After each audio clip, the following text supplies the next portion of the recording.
سطح وبکم رو نگاه کن تو رو خدا. لباس ما رو چجور لامپ شدم رسما. چرا من ماه شدم رسما؟ نور دارم از خودم میدم تو وبکم. بچه خوش اومدید به این فیفا چالشی خفنی که امروز میخوایم بریم سراغش. بعد خودم هم برام سواله که چرا لباس سبز طالبی رنگ منو اینجوری داره وبکم نشون میده. بریم ببینیم پیرمرد چالش ده که چی میگه. وایس خودمه. حالا بریم ببینیم چی میگه. امروز برات یه فیفا چالشی خیلی خاص و خفن دارم. خب این فیفا چالشی باید بری توی بخش هاوس رولز، اونجا بخش میستری بال رو انتخاب بکنی و بری بازی بکنی. با هر بار گلی که بزنی شرایط بازی عوض میشه. یه بار توپ شوتای خوبی میگیره، یه بار توپ سرعت زیادی میگیره و یه بار توپ پاسای خفنی داره. امیدوارم تو این چالش موفق باشی. شاکرم خدا. حتما یا رئال یا بارسا رو منجر خونه شانس انتخاب کنی. چشم داداش، به اون صدات اینقدر فشار نیار.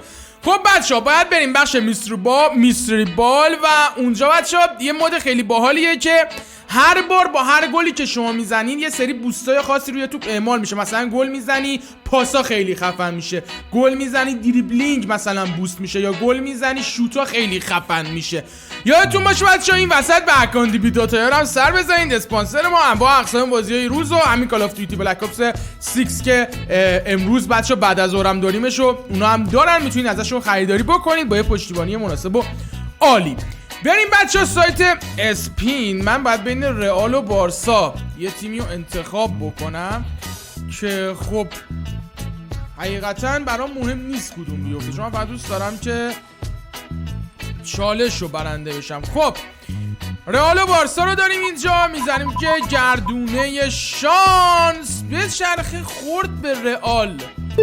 نمیشد بیفتی بارسا، دل بارسا یارش چنل رو من شاد کنم. بعد رئال رو برداریم بریم برای این چالش. بچه‌ها من خیلی عذر میخوام وسط این فیفا چالشی مزاحمتون میشم، اما خواستم بدونین جزیره مرگ توپی طلا که ما توی اون با استفاده از هوش مصنوعی میخوایم برنده توپی طلا رو حدس بزنیم. قسمت جدید شده تو یوتیوب، حتما بریم ببینین. از این ویدیو حمایت کنین، کافیه سرچ بکنین جیمیان توی یوتیوب. جالبه که بچه‌ها بدونین توی این پارت وینیسیوس در برابری امباپه قرار میگیره. به نظریتون کدوم میبره؟ اگه میخواین ببینین برین تو یوتیوب جیمیان این ویدیو رو حمایت کنین. دمتون گرم. تایم روی 4 دقیقه درجه لژندری مثل همیشه بالاترین درجه‌ای که میشه روی بخش کیکاف گذاشت. برو بریم سراغ این بازی خفن. امیدوارم که بتونیم با پیروزی مسابقه رو پشت سر بذاریم. یه جورایی بچه‌ها ال کلاسیکویی که در پیش داریم و توی چالش خیلی زودتر من اومدم سراغش. ال کلاسیکویی که فکر کنم امسال از سالا جذاب باشه چون دو تیم پرستاره آماده هستن. بریم برای این مسابقه که بچه بهتون بگم اگه هنوز متوجه نشدید میستری بال چیه. بچه الان میبینید اسپید بوسته. یعنی چی؟ یعنی سرعت خیلی بالایی داره توپ. اگه کسی با توپ بدوه میبینید خیلی توپ سرعت داره و گرفتن جلوی توپو گرفتن کار سختیه. من گل خوردم هنوز هیچی نشده، دروازه‌مون باز شد. دریبلینگ بوست داد بهم. بچه‌ها باید ببینیم حالا با این دریبلینگ بوست من میتونم چی کار بکنم. خیلی پلیری نیستم که بتونم دریبل بزنم. حالا پاس برای جود. بچه‌ها مساوی هم باخت من حساب میشه. حالا مگه این بارسایا توپو میدن به ما؟ بابا ول کن.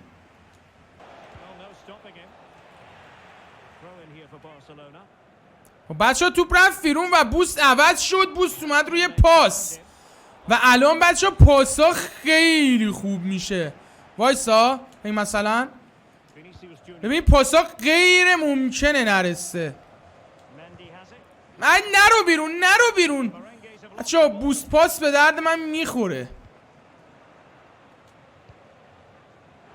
امباپه، خود امباپه بابا.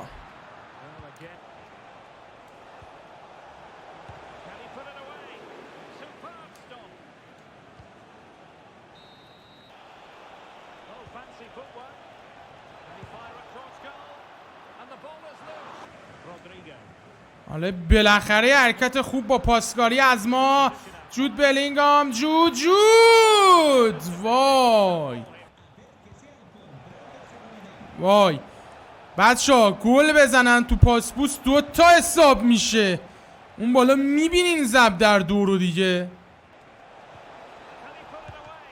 وای داشتیم میخوردیم بچه گل بخوریم تمومه ها.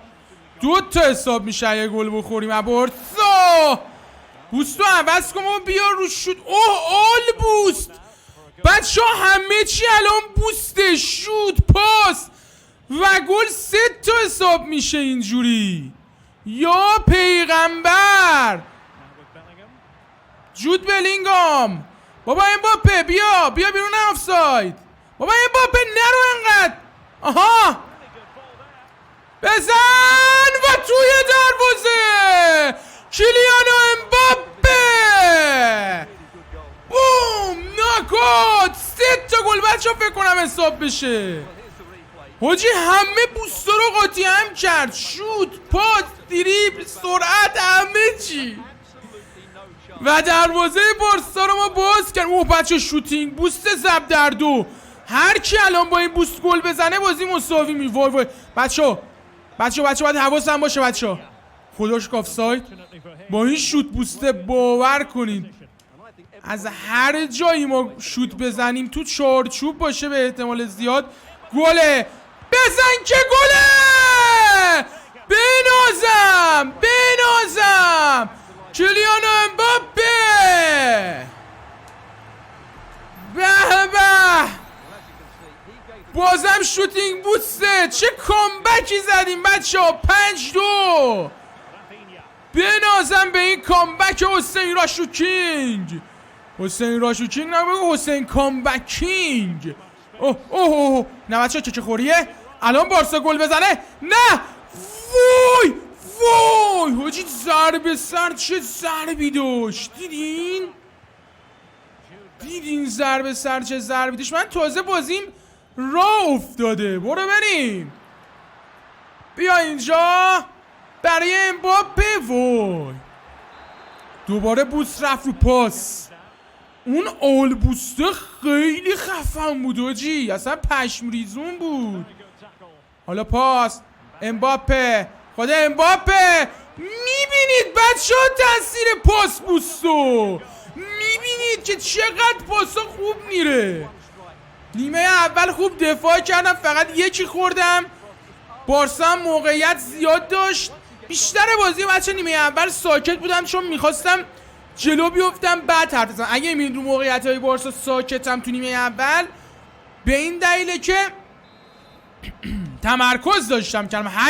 8-1 به نفع ما بچه ها. بوست این مد خیلی حال میده با رفیقاتون بازی کنید.